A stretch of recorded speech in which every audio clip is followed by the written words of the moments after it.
पंजाब में मोहतरमा मरियम नवाज के आने के बाद रिकॉर्ड काम हुए हैं और बाज़ महकमों को सूरत के साथ काम करना पड़ रहा है। लेकिन इसी के साथ एक हकीकत ये भी है कि पंजाब में बाज़ अफसरों ने तीन ओहदों के चार्ज रखे हुए हैं और वो चीफ मिनिस्टर से ये नहीं कहते कि हमारा काम हर्ज हो रहा है। पंजाब के लोग जब किसी एक दफ्तर पहुंचते हैं तो पता चलता है साहब दूसरे दफ्तर चले गए, और दूसरे दफ्तर पहुंचते हैं तो पता चलता है तीसरे दफ्तर पहुंच गए। मैं ओहदे का चार्ज नहीं ले रहा, लेकिन लाहौर जिला कचहरी में एक ऐसे अफसर भी हैं जो अपने दफ्तर में बैठते ही नहीं, उनके अपने महकमे के लोगों के सारे काम रुके हुए हैं और वो हर वक्त यही मशहूर किए हुए हैं कि वो सीएम हाउस में। बात यह है कि आपने सीएम हाउस में रहना है या आप रेवेन्यू में सीएम हाउस से आए हैं तो आप जाएं वापस सीएम हाउस में बैठे, ये उदा खाली करें। आपने लोगों के काम तो करना नहीं है। और बेशक मालूम कराने सीएम साहबा फौरन उन्हें बता दिया जाएगा कि ये अफसर हजारों लाखों फाइलें रोक कर बैठा हुआ है, काम नहीं करना। सवाल यह है कि आपको जो जगह पसंद नहीं है वहाँ आप गए क्यों हैं और फिर आप वहाँ वो ओहदा संभाल के क्यों बैठे हैं। इसी तरह आप एंटी करप्शन जाएं तो पता लगेगा कि डीजी एंटी करप्शन दरअसल जी दूसरे दफ्तर गए हुए।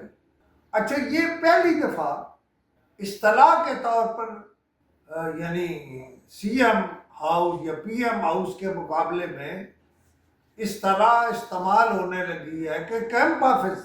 भाई आप 10 किलोमीटर दाएं बैठ जाएं या बाएं बैठ जाएं, अगर आपकी कोई और मजबूरी है तो ये बता दें लोगों को और सीएम को भी बता दें कि हम ये एक जगह नहीं बैठ सकते और आप जहाँ से छुट्टी लें और वापस जहाँ आपको जाना है, जो आपको दफ्तर पसंद है उसी में जाएं।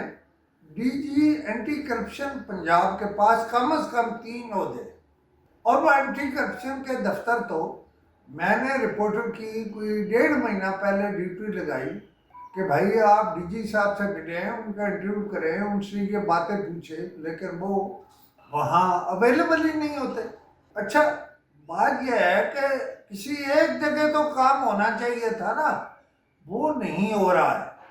अच्छा, खुद महकमा एंटी करप्शन का हाल ये है कि महकमे के अफसर ना होने के बराबर है, यानी बाहर से मुस्तार दी गई हैं उनके। हद ये है कि इंस्पेक्टर भी अपने नहीं है, भर्ती भी नहीं हुए।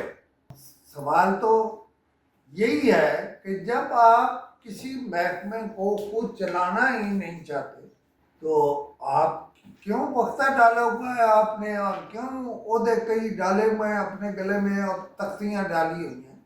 सवाल यह है कि आप अपने दफ्तर बैठें, काम करें, और अगर आपको दफ्तर देने, ये तो मैं एंटी करप्शन की बात कर रहा था, लाहौर में रेवेन्यू के जो पटवारी हैं वो भी अपने दफ्तरों में नहीं बैठते। उन्होंने भी मुख्तलिफ बहाने तराश कर रखे हैं, बल्कि बहुत से बहाने तराश रखे हैं। भाई आप क्यों नहीं बैठते?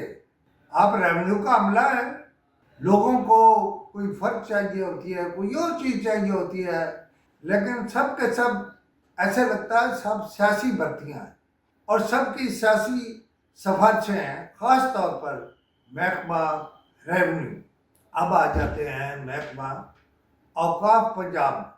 महकमा औकाफ पंजाब में चंद अफसर हैं जो पसंदीदा हैं, यानी कुछ अफसरों के उनके पास भी कई ओहदे। सवाल ये है कि आपसे नालाने मुबारक तो चोरी हो जाते हैं, आप उनकी हिफाजत तो कर नहीं सकते। मैं करने वाला हूँ उन पर प्रोग्राम कि ये नालाने मुबारक कैसे यानी चोरी हुए थे। ये बहुत खौफनाक स्टोरी है। खैर वो अलग बात है। کیا کوئی جواب دے گا کہ محکمہ اوقاف میں ایک افسر کو کئی عہدے کیوں دیے ہوئے ہیں؟ کیا سارا باقی محکمہ نالائق ہے؟ کیا وہ سارے سمارتھی بھرتی ہیں کہ وہ اپنا کام نہیں کر سکتے؟ اگر وہ نہیں کر سکتے، نالائق ہیں، ان کے خلاف کیس چلائیں، نکالیں انہیں وہاں سے۔ ابھی میں نے صرف 2-3 باتیں کی، میں اس پر بہت باتیں کرنے والا ہوں، اور ساتھ یہ بھی کہنے والا ہوں کہ ہو سکتا ہے آپ میری بات کو غلط سمجھتے ہوں، آپ میرے موقف کو نہ مانتے ہوں، آپ کا کوئی موقف اور ہو، لیکن آپ اگر کسی محکمے کے گھر بیٹھ کے تو پھر نہ چلائیے گا۔ آپ یہ دیکھیں کہ میں جو کہہ رہا ہوں وہ سچ کہہ رہا ہوں، اور اگر سچ نہیں کہہ رہا تو آپ ضرور اختلاف کریں مجھ سے، میں وہ بھی جواب میں شامل کروں گا اور بتاؤں گا کہ فلاں محکمہ یا فلاں محکمے کا ذمہ دار مجھ سے اختلاف رکھتا ہے۔ تو اس کے لیے آپ مجھ سے 0333511769 پر بات کر سکتے ہیں، جواب دے سکتے ہیں، موقف دے سکتے ہیں، اور کوئی بھی صورتحال آپ بتانا چاہیں تو بتا سکتے ہیں۔ خدا حافظ۔